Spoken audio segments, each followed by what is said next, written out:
E bom, então vamos lá, dar continuidade então ao nosso livro de Mateus, no capítulo 26.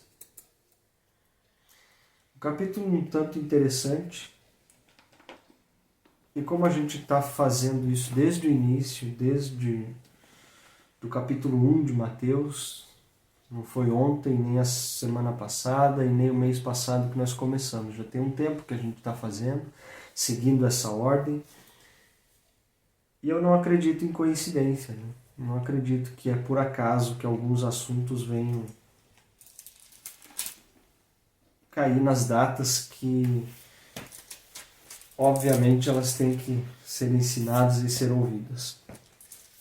Hoje a gente vai iniciar o capítulo 26 e um dos contextos aqui é justamente a conspiração contra Jesus. Aproximadamente uma semana no tempo que antecede a Páscoa. Aproximadamente uma semana da morte e ressurreição de Jesus, que hoje nos caracteriza a Páscoa. Mas se a gente voltar para a Antiga Aliança, para o Antigo Testamento, que tudo ocorreu na mesma época do ano, se observarmos o calendário judaico, não o calendário romano que a gente segue hoje, né? O mês de abril, o mês de maio, enfim, aconteceu na mesma época da contagem do calendário hebraico, o êxodo, né? A libertação do povo do Egito, que era também celebrado o que eles chamavam de Pessah. E aqui no Novo Testamento, na Nova Aliança, com a morte e ressurreição de Jesus, nós contamos os 3 dias da sua morte e ressurreição, né? Alguns aí do meio católico chamam de Semana Santa, então observam durante uma semana, mas a Páscoa, propriamente dita pela morte de Jesus, ela é simbolizada durante os 3 dias, né? É a sexta-feira, o sábado e o domingo de Páscoa, após a ressurreição de Jesus. Mas se a gente olhar para a Antiga Aliança, para o Antigo Testamento, isso é comemorado, isso é observado, lá é observado esse tempo de comemoração de uma semana. Então por isso que eu trago à tona esse assunto aqui hoje. Se a gente olha pela comemoração, não estou me inserindo no contexto judeu, não sou um judeu, mas o calendário do Senhor é esse. É o calendário do seu povo, né? E eles comemoram desde do dia, se eu não me engano, ontem ou hoje, ali do dia 13, 14, 12, começam a observar a Pessah, que são 7 dias de comemoração até a libertação, né, do povo do Egito. Então, não por acaso, esse assunto vai vir à tona aqui hoje em Mateus 26. Né? E eu acredito que realmente não é por acaso, o Senhor sabe de todas as coisas e é algo para que a gente faça atenção, para que a gente observe e aprenda. Dito isso, que as datas ali e tal, não tem muito a ver com o contexto, né? Vamos entrar propriamente dito no capítulo 26 de Mateus para a gente poder ler e saber do que se trata, né? Porque não é só a Páscoa, mas tem todo um contexto aqui, tem toda uma ceia que vem antes. 26, a conspiração contra Jesus. Tendo dito essas coisas, Jesus disse aos seus discípulos: como vocês sabem, estamos a 2 dias da Páscoa e o Filho do Homem será entregue para ser crucificado. Naquela ocasião, os chefes dos sacerdotes e os líderes religiosos do povo se reuniram no palácio do sumo sacerdote, cujo nome era Caifás. E juntos planejaram prender Jesus à traição e matá-lo. Mas diziam, não durante a festa, para que não haja tumulto entre o povo. Interessante aqui que esses que conspiram contra os outros não querem estar em evidência. Eles querem a visibilidade, eles querem ser vistos, eles querem aparecer de toda forma, fazer do seu jeito, fazer a sua justiça, Mas no meio do povo, não. Eu não quero ser visto. Eu quero que a justiça apareça, mas eu não quero ser visto fazendo algo. Por quê? Porque a minha justiça, que vem pela minha mão para combater aquilo que está sendo ensinado, talvez não seja a mais correta a ser feita. E por essa justiça, por essa atitude que eu quero tomar, de certa forma eu me envergonho. Porque se ela não pode ser exposta, se não pode ser no meio do povo para não gerar tumulto e tudo, então eu me envergonho, eu me escondo. Eu quero fazer a justiça, eu quero que seja do meu jeito, né? A minha justiça, não a do Senhor. Quero que seja do meu jeito, mas assim não pode ser exposto. Porque se for exposto eu vou ser o quê? Ridicularizado. Porque a justiça não é minha, a justiça é do Senhor. Né? Então eles conspiraram ali para prender Jesus à traição. Né? Quer dizer assim, nós vamos dar um jeito de armar alguma coisinha contra ele aqui, para que quando ele menos esperar, pronto, já caiu na armadilha e foi preso. Só que antes disso tem um episódio bem legal, que vamos ler lá em Mateus 26, verso 6. Dá continuidade no contexto aqui. E como a gente faz em todas as aulas, só deixar anotado ali no cantinho, no rodapé da página, Marcos 14, 3 a 9 e João 12, 1 a 8 vai falar a respeito da mesma coisa. Tá? Vai contar essa mesma passagem aqui e vai mostrar para nós, não sei se a tua Bíblia divide isso ou não, a minha vai dizer assim, Jesus é ungido em Betânia. Uau, então Jesus foi ungido, a partir daqui ele desenvolve o seu ministério. O que vocês acham? É isso que vai contar ali? Jesus é ungido em Betânia, então a partir dessa unção ninguém mais põe a mão nele. A partir daqui ele é o Todo-Poderoso, porque ele é o ungido do Senhor. É isso? Será que fala aqui? Vamos ver, né? O que diz o contexto, para a gente não usar de novo uma palavra fora do contexto e fora daquilo que ela deve ser usada. Então Jesus em Betânia, na casa de Simão, o leproso, aproximou-se dele uma mulher com um frasco de alabastro contendo perfume muito caro. Ela o derramou sobre a cabeça de Jesus, quando ele se encontrava reclinado à mesa. Então aqui a gente vê que a mulher vira um perfume valioso na cabeça de Jesus. O que será que isso representa? O que será que isso significa? Será que ela fez certo? Será que ela fez errado? Vamos ler a história, não sou eu que vou dizer o que vai se passar aqui. Né? Verso 8. Os discípulos, ao verem isso, ficaram indignados e perguntaram: para que este desperdício? Esse perfume poderia ser vendido por alto preço e o dinheiro dado aos pobres. Então notem que aqui mesmo os discípulos, sabendo o seu papel, que era sustentar os pobres, os órfãos e as viúvas, como Jesus nos ensina o que é a verdadeira religião, eles tendo essa consciência do valor do perfume, eles se inquietam por quem? Por eles. Se a gente vende esse perfume, a gente podia reformar o templo. Se a gente vende esse perfume, a gente podia comprar um aparelho de som novo, um instrumento novo. Não. A primeira preocupação dos discípulos era: a gente poderia vender e dar aos pobres. Legítimo isso, certo? Não? Que era justamente esse o propósito, sustentar os mais necessitados. Mas ainda assim, nem sempre sendo a boa intenção, sendo o correto a se fazer, é aquilo que Jesus orienta que seja feito. Por quê? Porque existe um propósito dentro de todas as coisas. Nem tudo se resume a dinheiro, nem tudo se resume ao material, à riqueza. Para que estava sendo usado aquele perfume tão caro? Né? Qual era o propósito daquilo? E aí a gente vai ver aqui quando Jesus ensina os discípulos. Verso 10. Percebendo isso, Jesus lhes disse: por que vocês estão perturbando esta mulher? Ela praticou uma boa ação para comigo, pois os pobres vocês sempre terão consigo, mas a mim vocês nem sempre terão. Quando derramou este perfume sobre o meu corpo, ela o fez a fim de me preparar para o meu sepultamento. Eu lhes asseguro que em qualquer lugar do mundo inteiro onde este evangelho for anunciado, também o que ela fez aqui será contado em sua memória. Então quer dizer que a unção de Jesus nesse momento Não foi para ser chamado de o ungido do Senhor.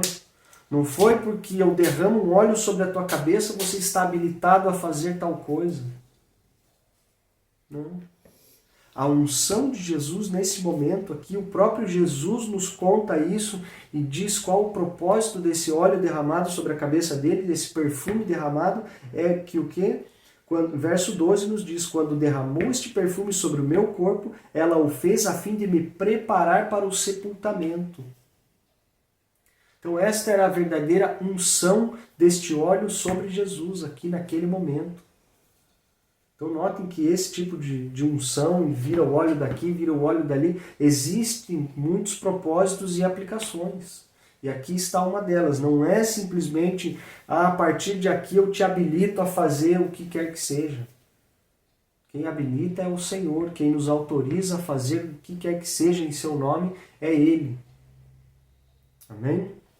Então, aqui nós entendemos a unção de Jesus em Betânia. O seu corpo estava sendo preparado para o sepultamento. Né?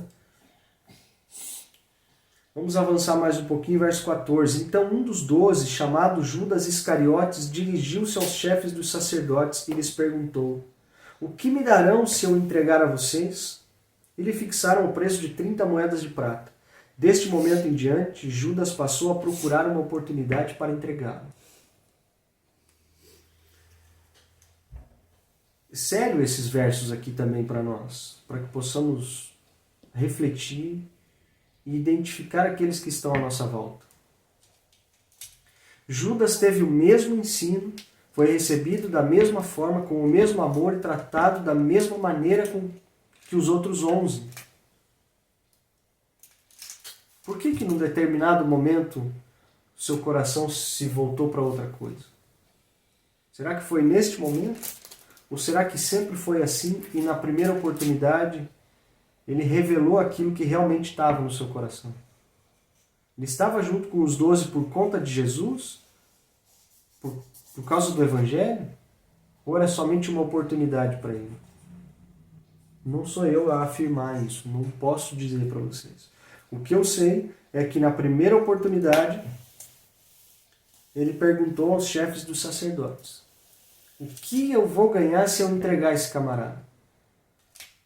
Então, às vezes, tem pessoas do nosso lado que podem até parecer que estão interessadas naquilo que a gente também está, podem até parecer que estão apoiando ou fazendo algo na mesma direção que nós.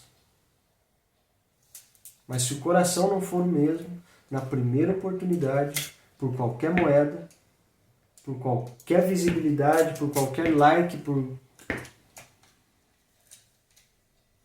o coração vem à tona e está aí, feito, e viram-se as costas e a traição chega. Deste momento em diante, Judas passou a procurar uma oportunidade para entregá-lo. Judas não virou as costas, não saiu correndo, não virou inimigo, mas fez pior do que isso. Continuou do lado de Jesus e os outros 11 procurando uma oportunidade para entregar Jesus. Isso é pior do que aquele que se rebela contra, que vira as costas e não te olho mais na cara, mas continua do lado procurando uma oportunidade para derrubar. Continua do lado procurando o menor dos deslizes para se aproveitar.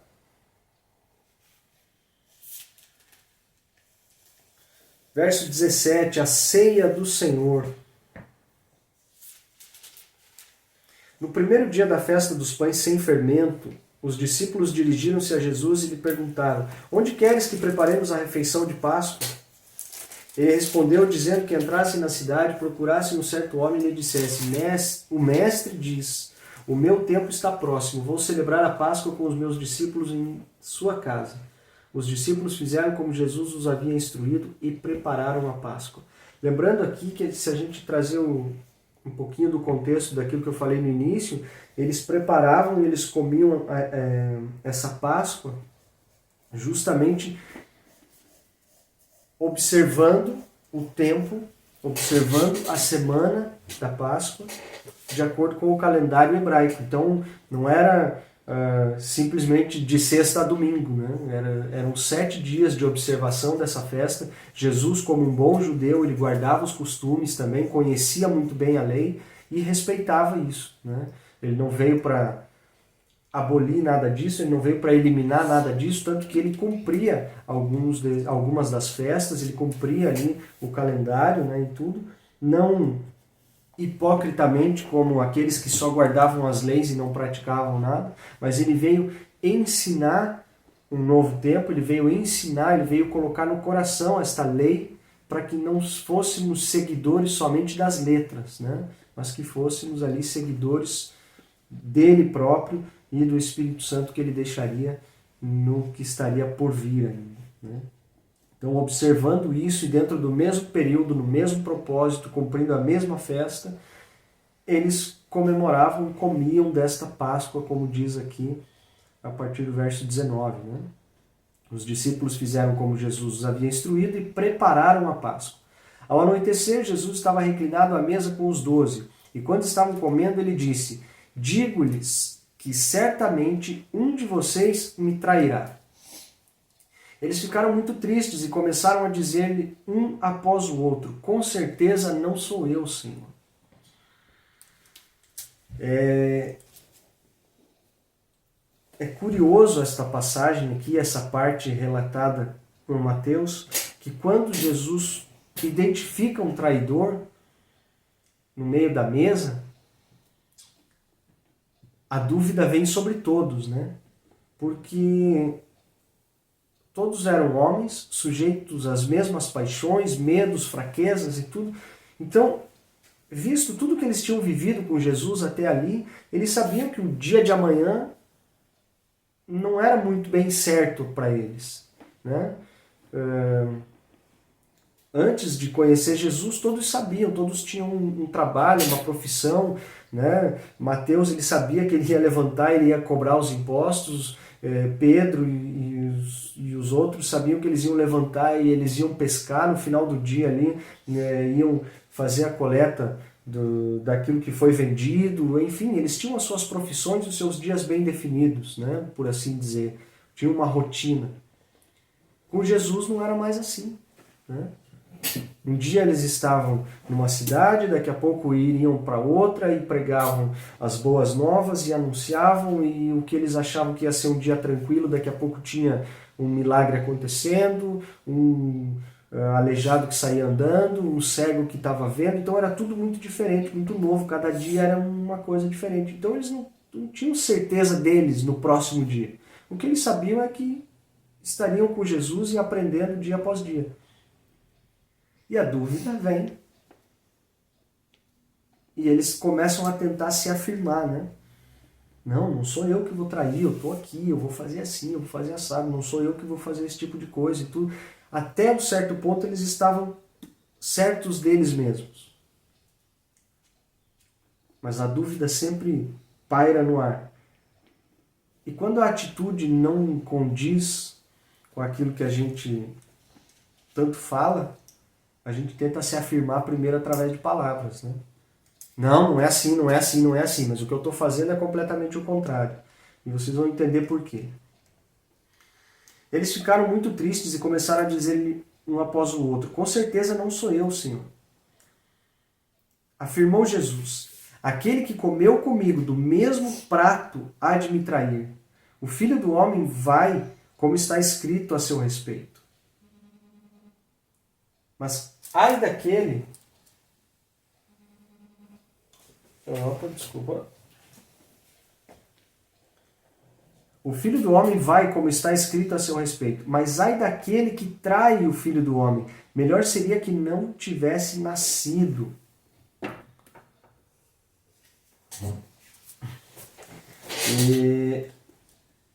E aí Jesus ele afirma com um pouco mais de clareza, de firmeza a respeito do traidor, né? Ele diz assim: melhor seria que não tivesse nascido. Por quê? Porque seria duro para aquele que cometesse tal ato. Seria difícil ali o que estaria por vir para aquele que cometesse tal ato, que traísse Jesus. E nesse ímpeto de todos estarem dizendo assim, não, não sou eu, não sou eu, não sou eu, Judas ele já conhecia o coração dele, por ele mesmo, já sabia quem ele era, sabia do que ele já tinha feito, do acordo que ele já tinha passado com os líderes religiosos, ele sabia que era ele, que ia fazer algo que não seria tão agradável ali, e aí o que ele faz? Ele tenta com mais afirmação sobre ele mesmo, se defender em palavras. E ele diz o quê? No verso 25. Então Judas, que haveria de traí-lo, disse, com certeza não sou eu, mestre.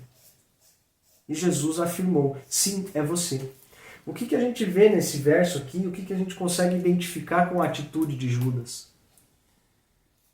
Tudo bem que os outros 11 eles falaram um para o outro e tal, não, eu não vou fazer isso e aquilo, aquele outro, mas aquele que realmente tem mais medo, aquele que realmente sabe do seu caráter e do que ele vai fazer, ele tenta com toda a convicção do mundo convencer através do quê? Através das palavras. Não, mestre, com certeza esse não sou eu, não vou fazer coisa parecida, não vou tomar tal atitude. Ao passo que aquele que tem o coração puro, aquele que é reto, aquele que não precisa se justificar na frente de ninguém, ele não tem motivo nenhum para sair falando e se afirmando e falando que ele não vai cometer nada de errado. Quem é não precisa dizer o que é, ele simplesmente é. Aquele que não é nada, ele tem que se afirmar de todas as formas, todos os dias, para tentar convencer alguém de que ele é alguma coisa. As palavras nem sempre é o melhor caminho para você provar algo para alguém. Está aqui Judas para nos ensinar isso. Não adianta bater no peito, chorar, rasgar as vestes, implorar e dizer para Jesus, não sou eu, não sou eu, não sou eu, se no final da conta é você sim que vai fazer a besteira. Então nem sempre as palavras vão nos afirmar. Posso passar o dia aqui, posso voltar todas as aulas aqui, repetir uma após a outra, dizer assim, a partir de hoje eu sou um músico. Não vai mudar nada. E não vou conseguir convencer vocês. Se eu pegar no violão, vocês vão ter a certeza de que eu não sou. Aquele que é não precisa se afirmar. Aquele que não é não tem palavra que faça convencer. Amém? Enquanto comiam, Jesus tomou o pão e deu graças, partiu e deu aos seus discípulos, dizendo, tomem e comam, isto é o meu corpo. Em seguida tomou o cálice, deu graças e ofereceu aos discípulos, dizendo, bebam dele todos vocês. Isto é o meu sangue da aliança, que é derramado em favor de muitos para perdão dos pecados. Eu lhes digo que de agora em diante não beberei deste fruto da videira até aquele dia em que beberei o vinho novo com vocês no reino do meu Pai. Depois de terem cantado um hino, saíram para o Monte das Oliveiras. E aqui encerra-se a ceia. Aqui eles partem para um período de oração, aqui eles partem para um período de retirada, vamos dizer assim, e Jesus já sabe o que vai se passar nos próximos dias. Jesus não anuncia claramente, mas ele já sabe que seriam os últimos do seu ministério neste momento. E ainda assim, ele leva os seus discípulos com ele, ainda assim ele vai fazer as suas últimas orações, vai trazer os seus últimos ensinos, e a gente vai ver mais uma vez aqui que palavras não servem para muita coisa. Mesmo que a gente mesmo se tentamos nos afirmar, mesmo se tentamos nos dizer uns para os outros que é isso ou que não é aquilo, quantas vezes forem necessários, as palavras nem sempre vão convencer. Verso 31. Então Jesus lhes disse, ainda esta noite todos vocês me abandonarão, pois está escrito, ferirei o pastor e as ovelhas do rebanho serão dispersas.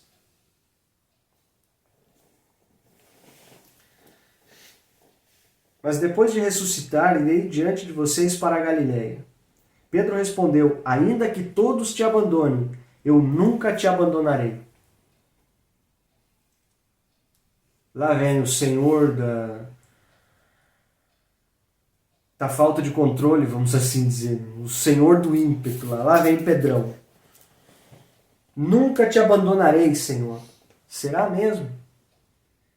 Judas tinha terminado de falar na mesa ali. Não, com certeza não sou eu, Senhor, que vou fazer uma besteira dessa. Bingo. Era ele e o Senhor já tinha revelado na mesa. Sim, é você, Judas. Aí vem Pedro e faz a mesma coisa depois. Senhor, eu nunca vou te abandonar. Que negócio é esse? Como assim? Verso 34. Respondeu Jesus. Asseguro-lhe que ainda esta noite, não foi nem muito longe, né? Esta noite, antes que o galo cante 3 vezes, você me negará. Mas Pedro declarou, mesmo que seja preciso que eu morra contigo, nunca te negarei. E todos os outros discípulos disseram o mesmo. Aqui a gente pode fazer um link aqui muito rápido, não quero fugir do contexto nem nada, mas a gente sabe, né? A gente conhece depois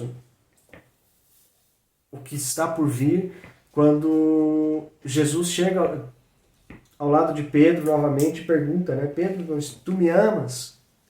Então apacenta as minhas ovelhas, e repete isso 3 vezes e tudo, né? E às vezes a gente não se dá conta de por que aqui o Senhor falou que ele negaria 3 vezes, e aí depois história vem, história vai, a gente esquece a quantidade de vezes, mas lá na frente o Senhor pergunta para Pedro de novo. Quantas vezes, Pedro, tu me amas? Pergunta 3 vezes. A gente não se dá conta. Mas Pedro, ele bem sabia. Jesus pergunta 1, Jesus pergunta 2. Quando é na 3ª vez, porque a gente vai ver aqui um contexto, Jesus não teve a oportunidade de falar para Pedro de novo, fala, e aí? Não é você que disse que não ia me negar e falou que nem me conhecia? Né? Acompanhe as cenas dos próximos capítulos, a gente vai ver, Jesus não vai ter esse tete a tete com Pedro para poder falar com ele, poder lembrar ele que ele tinha avisado. E nem tampouco ele vai chegar depois e falar, e aí Pedrão, ó, eu te avisei lá, hein? Eu falei que ia acontecer, você não me ouviu. Mas não, Jesus ele é suave, Jesus ele é sutil mesmo na correção. Lá num futuro não muito distante, ele chega perto de Pedro e pergunta, Pedro, tu me amas? E Pedro rapidamente, sim, Senhor. Pedro, tu me amas? Sim, Senhor. Quando é na 3ª vez, cai a ficha de Pedro e ele fala, puxa vida, é verdade. 3 vezes. E lá atrás, o que eu fiz? 3 vezes eu neguei. E aqui eu tenho que reafirmar 3 vezes, Senhor, que eu te amo. Meu, como eu sou desligado. E a gente só dá conta quando? A gente só dá conta quando o negócio aperta. Quando bate o dedinho no canto da cama e fala, nossa, eu não lembrei que tinha esse pé aqui na minha frente. A gente só vai se dar conta daquilo que Jesus nos ensina dia após dia, daquilo que ele fala todos os dias, daquilo que a gente lê e a gente fala, será que é assim mesmo? Tudo? Mas quando a gente se depara com o erro, que a gente esquece o ensinamento e que cometemos aquele erro, a gente fala, poxa vida, como eu sou desligado. Eu ouvi segunda-feira passada isso aqui e essa semana eu vacilei e eu caí no erro. Não deixe que as palavras convençam. Não deixe com que olhemos para nós mesmos, que a gente levante e olhe de frente para o espelho de manhã e fala assim, não, hoje vai dar tudo certo e eu não vou errar. Amém, a gente luta para isso. Mas que as palavras não te convençam, que quem convence que você não vai errar seja o Espírito Santo. Mas as nossas palavras, muitas vezes, quando ditas sobre nós mesmos, eu posso, eu sei, eu faço, eu sou capaz, é na minha força, é no meu braço, essas palavras se tornam pedra de tropeço para nós. Quando a autoconfiança vem forte assim, Deus fala, é mesmo? Então deixa eu ver se é assim mesmo, se você vai aguentar essa provinha aqui. Temos sim que ter confiança em nós. Mas a maior confiança tem que estar naquele que nos sustenta. Quando esquecemos essa confiança, fazemos pedra de tropeço para nós mesmos as nossas palavras. Amém? Portanto, que a partir do verso 36 também sirva de lição quando o Senhor nos pede algo. Então Jesus foi com seus discípulos para um lugar chamado Getsêmani e lhes disse: sentem aqui enquanto eu vou ali orar. Levem consigo Pedro e os dois filhos de Zebedeu. Levando consigo Pedro e os dois filhos de Zebedeu, começou a entristecer-se e a angustiar-se. E disse-lhes então: a minha alma está profundamente triste, numa tristeza mortal. Fiquem aqui e vigiem comigo. Indo um pouco mais adiante, prostrou-se com o rosto em terra e orou: meu Pai, se for possível, afasta de mim este cálice. Contudo, não seja como eu quero, mas sim como tu queres. Então, mesmo Jesus, sendo Deus, não se passou por Deus na terra, ele sofreu como homem, e aqui, sabendo do que ia se passar, tendo sido atingido ali por uma angústia tremenda, sabendo que iria ser traído, entregado à morte, tudo que ele ia sofrer, e o que ele fez? Não pensou em voltar atrás, não pensou em falar assim: pai, tá bom aqui, pra mim deu, chega, esse povo aí não vale a pena, só tem 11 que estão escutando mais ou menos o que eu estou falando, o 12º que o senhor me deu é um tranqueira, vai fazer besteira comigo, vai me trair, vai me colocar numa situação, então deu pra mim, não quero mais. Ele podia, não podia? Ele sabia do que ia se passar. O próprio pai que entregou o seu filho sabia que hoje a gente ia estar aqui fazendo talvez pouco caso de tudo que ele fez por nós. E o que ele fez? Pai, seja feita a tua vontade e não a minha. Mas hoje nós, como pré-adolescentes birrentos, a gente diz assim: Senhor, eu quero aquele, eu não quero esse aqui que o Senhor me deu. Senhor, isso aqui que o Senhor me deu não está valendo muita coisa, eu quero aquilo que o meu vizinho tem, que é muito melhor. Que pobres miseráveis, que reclamam por tão pouco, e o nosso Jesus, aquele que voluntariamente se deu numa cruz para nos salvar, hoje a gente faz piada com o seu evangelho. Hoje a gente usa isso aqui, ó. Hoje a gente usa o Evangelho do Senhor, que a gente está lendo aqui, que ele fala: Pai, se for possível, afasta de mim esse cálice. Todo aquele sofrimento, a gente esquece e a gente usa.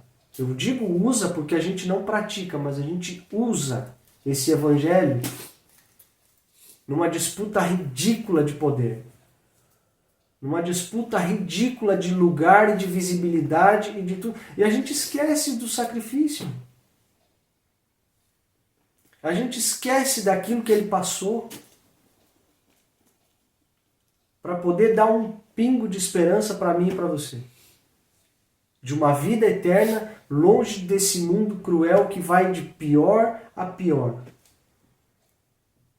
Onde a própria palavra relata que o amor de muitos se esfriaria, onde a própria palavra relata que os filhos se voltariam contra os pais. Mas não, a gente não quer isso. A gente não quer olhar para esse sacrifício.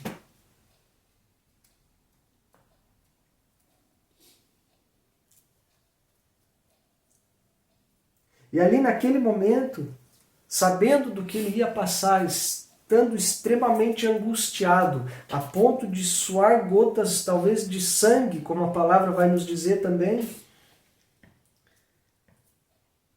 pedindo para o seu pai que, se possível fosse, ele não passasse por aquilo. Aqueles que estavam do lado dele, que ele pede: ó, vocês aí, vigiem aqui comigo por um período de tempo enquanto eu vou ali orar. Me deem esse suporte. Depois voltou aos seus discípulos e encontrou dormindo, no verso 40. Vocês não puderam vigiar comigo nem por 1 hora? Perguntou ele a Pedro. Pedro, esse que há minutos antes ali disse, olha, eu nunca vou te abandonar, Senhor. Bastou uma hora e Pedro capotou, dormiu, pegou no sono.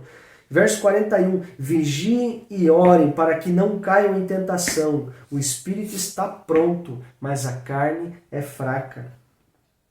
E retirou-se outra vez para orar. Meu Pai, se não for possível afastar de mim este cálice sem que eu o beba, faça-se a tua vontade.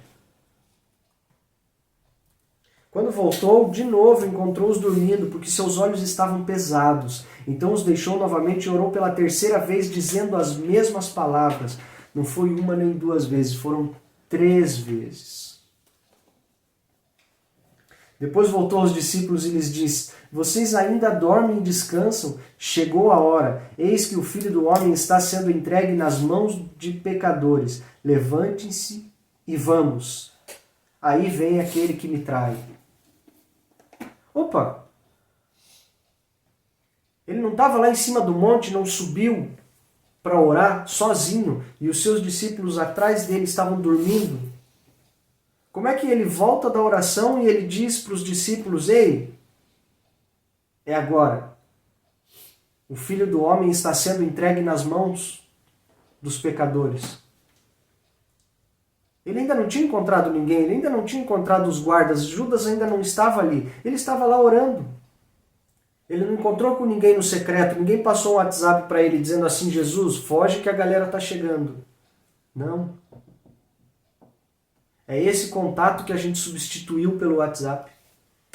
É esse contato que a gente substituiu pelo direct. A gente só crê naquilo que a gente recebe na mão, pode ler, pode ver, tem foto, posso pegar, isso eu acredito. Quando o Espírito fala através da oração, ninguém mais escuta. Este mesmo que falou com Jesus, que permitiu com que ele soubesse, olha, neste momento aqui, eu estou sendo entregue lá. No mesmo momento em que ele estava orando, Judas estava falando com os líderes religiosos, dizendo, vem aqui, agora é a hora, vamos lá pegar, porque eu sei onde é que eles estão. Vocês conseguem perceber isso aqui? Ou só eu que imaginei isso no meio da leitura? Jesus estava retirado, sozinho, orando. Aqueles que estavam com ele dormiram. Ninguém foi lá passar informação nenhuma. E ele volta da oração e fala, ei, levanta, vai, está na hora, vamos. Não com essas palavras, mas a gente acabou de ler aqui. Ele fala, ó, vamos que eu vou morrer. Vamos que eu estou indo ser preso. Ele diz um pouco mais doce, né? Chegou a hora em que o Filho do Homem está sendo entregue nas mãos dos pecadores. Aonde está essa nossa conexão hoje?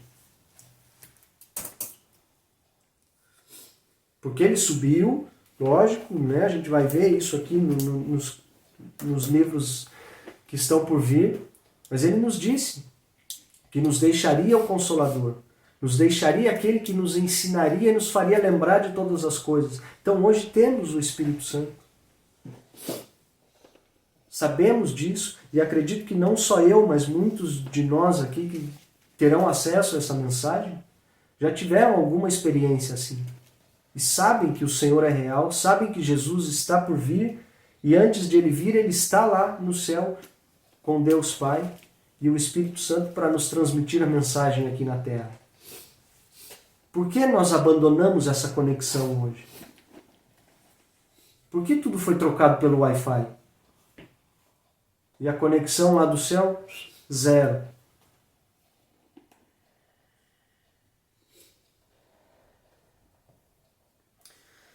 Não quero me estender, mas verso 47 em diante a gente consegue ainda avançar um pouquinho no contexto. Enquanto ele ainda falava, chegou Judas, um dos 12. Com ele estava uma grande multidão armada de espadas e varas, enviadas pelos chefes dos sacerdotes e líderes religiosos do povo. O traidor havia combinado um sinal com eles, dizendo-lhes, aquele a quem eu saudar com um beijo, é ele. Prendam-no. Dirigindo-se imediatamente a Jesus, Judas disse, salve mestre, e o beijou. Para que não ficasse tão evidente, para que não ficasse tão claro a minha traição, o que eu tenho que fazer? Tenho que disfarçar, né? Eu tenho que dar um jeitinho de dizer, olha, não fui eu. Eu faço de tudo para te derrubar. Eu faço de tudo para que você saia de cena, saia da jogada e eu leve o crédito. Mas eu não posso me expor. Como será que a gente chama isso? Ao passo que a palavra nos diz, se você tem algo a falar ou a fazer ou algo contra o teu irmão, chama ele e discute. Se possível, 2 ou 3 testemunhas e fale e discute. E achem uma resolução para o caso. Não é assim, às escondidas, não é mandando recado e não é na traição. Porque aqui a gente teve um belo exemplo do que não fazer.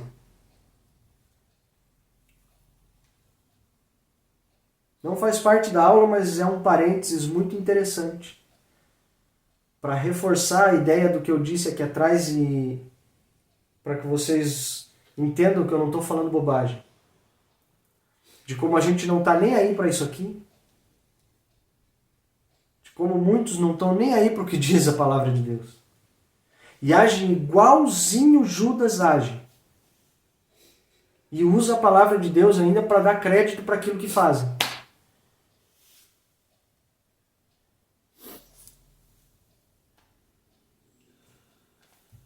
Verso 50. Jesus perguntou, amigo, o que traz? Olha que maravilha. Jesus, momentos antes, identifica Judas como traidor. Fala para ele que é ele que vai trair. Quando sai da oração extremamente angustiado, ele fala para os seus discípulos, fala, venham que o Filho do Homem está para ser entregue na mão dos pecadores. Olhem que lá vem o traidor, e quando o traidor vem e beija, ele fala para ele o quê? E aí, amigo, o que é que você traz? Quem é que traiu nesse caso? Foi Judas. Jesus não tem nada contra ele. Jesus não o traiu e muito menos vai pagar da mesma forma. Aquilo que é feito contra você, aquilo que é feito contra aqueles que defendem a boa verdade do Senhor, não deve ser pago da mesma forma. Jesus nos ensinou isso. Imagina que incoerência, quando Jesus leva um tapa no rosto, ele diz assim, bate do outro lado também. Aí agora, quando Judas chega para entregar ele para os líderes religiosos, para que ele seja preso, açoitado e morto, ele vai virar a cara para Judas e vai dizer, sai daqui, traidor? Não. Jesus continua sendo amigo. Quem não foi mais amigo foi o Judas. E Jesus continua sendo esse amigo. Então os homens se aproximaram, agarraram Jesus e o prenderam.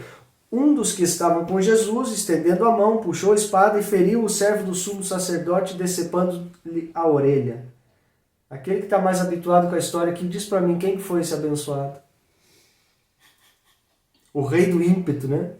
Não, Jesus, eu nunca vou te negar, não, eu sou teu amigo até a morte. Vai lá. Mesmo camarada, arrebenta a orelha do servo, né? Disse-lhes Jesus, guarde a espada, pois todos os que empunham a espada pela espada morrerão. Você acha que eu não posso pedir a meu Pai e ele não colocaria imediatamente à minha disposição mais de 12 legiões de anjos? Como então se cumpririam as escrituras que dizem que as coisas deveriam acontecer dessa forma? Naquela hora Jesus disse à multidão, eu estou chefiando alguma rebelião para que vocês venham prender-me com espadas e varas? Todos os dias eu estive ensinando no templo e vocês não me prenderam. Mas tudo isso aconteceu para que se cumprissem as escrituras dos profetas. Então todos os discípulos o abandonaram e fugiram. Inclusive aquele camarada que falou assim, Senhor, se for preciso eu vou morrer contigo. Guardou a espada e rapidinho foi para casa. Quando ele viu que não tinha mais jeito, porque aconteceu o que com eles? Iam ser presos junto. E aconteceu que a partir dali, e até os dias de hoje, aqueles que veementemente defendem este evangelho, esta palavra, são aqueles que são perseguidos. São aqueles que são mal falados, difamados, aqueles que são atacados. Que logo, logo, logo, em um futuro não tão distante, serão presos, açoitados, torturados. Mas o que a gente quer mesmo hoje? A gente quer o que o Senhor pode nos dar, né? Eu recebi um comentário não tão gentil esses dias atrás aí na nossa boa e querida internet, quando uma grande igreja de um grande movimento fazia um evento, alguém teve a oportunidade de comentar, né, que aquilo talvez estivesse fora do contexto, estivesse sendo muito mais parecido com o mundo e tudo, e um dos organizadores desse evento trouxe uma resposta para isso. E eu achei um tanto interessante, isso revela o coração dos grandes, como eu posso chamar, das grandes reuniões de pessoas. Isso revela o grande propósito e o grande coração que eles têm. Um desses organizadores respondeu dessa forma: então você espera o quê? Se a gente não se reúne desta forma, logo a gente vai se reunir aonde? Dentro de becos, dentro de esconderijos, ou até mesmo dentro de esgotos? E aquilo me chamou a atenção, de que hoje os estabelecimentos estão muito mais preocupados em um lugar que chame a atenção, em um lugar de grande visibilidade, de grande movimento, do que talvez um lugar muito escondido, que poucos têm acesso, mas existe essência. Existe verdadeiramente uma presença dentro dos lugares, aonde nas grandes congregações a gente não vê. A gente vê muito movimento. A gente vê grandes multidões. Mas encontra-se pouco de Deus ali. Não são todas, eu não estou generalizando, dizendo que não existe mais boas igrejas. Claro que existem. Só que o foco não são grandes movimentos, grande ajuntamento de pessoas. O foco tem que ser uma grande presença. Se isso reúne 3, 4, 10 mil pessoas, pouco importa. Mas se a presença não estiver naquele lugar, se o coração do Senhor não estiver naquele lugar, não importa onde seja. Pode ser o maior do universo. De nada vai adiantar. Então que a gente possa medir e qualificar o nosso tempo e a nossa reunião com o Senhor. Será que se resume só aqui, numa hora que a gente lê um pedacinho da palavra? Ou será que é diário? Será que é constante? Não importa se estamos sozinhos, em 2, em 5, em 50 ou em 1000. Se o propósito for somente o movimento, sempre vai ser pouco. A gente pode estar em quantos estivermos, mas sempre será pouco. Agora, se o Senhor estiver ali e não formos muito numerosos, sempre será suficiente. Que possamos levar em conta o período que estamos vivendo, a semana que vamos passar, a data que comemoraremos no final de semana que vem, que possamos trazer isso à memória, né? Lembrando que talvez é uma das mais importantes do nosso calendário, para nós cristãos, por assim dizer. Às vezes a gente fala de Natal e remete ao nascimento de Jesus e tudo, enfim, biblicamente A gente conhece a história, sabe que não é muito bem por aí, mas mais importante do que o seu nascimento, sim, foi a sua morte.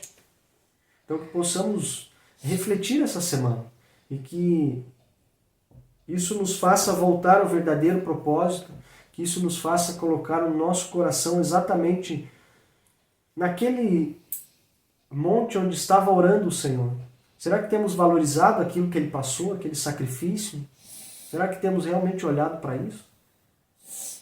Ou hoje a gente quer outra coisa? Eu falo nesse contexto, porque eu não posso separar, né? Eu estou falando para pessoas que não buscam a mesma coisa, mas não, eu estou falando também para mim. Eu me incluo no mesmo pacote. Falo isso desde o princípio e não tenho previsão de mudar isso. Que nós somos todos iguais, no mesmo nível e na mesma linha para o Senhor. Não tem um maior, um menor, um que faz mais, um que faz menos. Não, nós somos criaturas do Senhor, criados para o mesmo propósito, e Ele deposita em nós alguns dons que devemos usar para a edificação e crescimento do corpo do Senhor. E tudo será para a sua honra e para a sua glória. Não para a minha, nem para a sua. Somente para a glória dele. Que a gente possa trazer à memória essa semana esse sacrifício e rever o nosso papel. Aonde estamos encaixados, o que temos feito, o que temos deixado de fazer. Amém? Em nome de Jesus, Senhor, eu te agradeço mais uma vez, Pai, por este momento.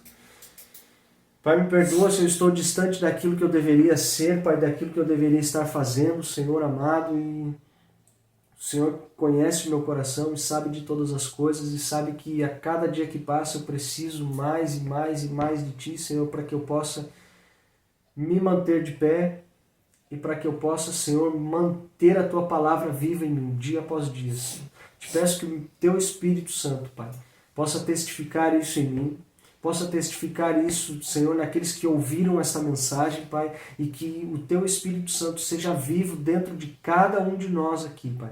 Visita cada lar aqui representado, Pai amado, em nome de Jesus, Pai. Que a Tua presença seja viva, Pai, dia após dia. Que os Teus anjos, Pai, possam nos livrar de toda astúcia do inimigo, Senhor amado, de toda armadilha, Pai, em nome de Jesus. Senhor, te agradecemos mais uma vez, Pai, pelo sacrifício do Teu Filho naquela cruz, Pai. Reconhecemos aqui, Pai, que ainda que não somos merecedores, o Senhor derramou todo este amor, Pai, sobre nós. E queremos aqui até o fim dos nossos dias, Senhor, honrar este sacrifício, obedecendo, Pai, e cumprindo a Tua vontade, Pai, e não a nós. Em nome de Jesus, Senhor. Amém e amém, Senhor.